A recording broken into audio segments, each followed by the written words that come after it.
Als domicilis de la gran colla del professorat valencià de qualsevol dels segments educatius ha arribat durant aquesta setmana l'Illa, la revista de lletres publicada per l'editorial Bromera. En aquesta ocasió la portada reprodueix la imatge que li fa de coberta al llibre pòstum de l'escriptora alcoiana Isabel Clara Simó.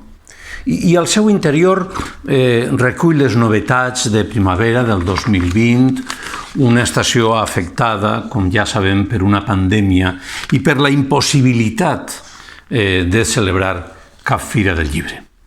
Doncs bé, en la revista L'Illa s'insta a llegir Quan s'apague la llum, de Joanjo Garcia, a tornar a la literatura de la Isabel Clara Simó i llegir la seva darrera novel·la i fer memòria amb Vicent Tussó i Hervé Corré o explorar l'ànima de la mà d'Anna Villalonga i retre un homenatge a les iaies i als iaios amb l'àlbum il·lustrat de Rocío Bonilla.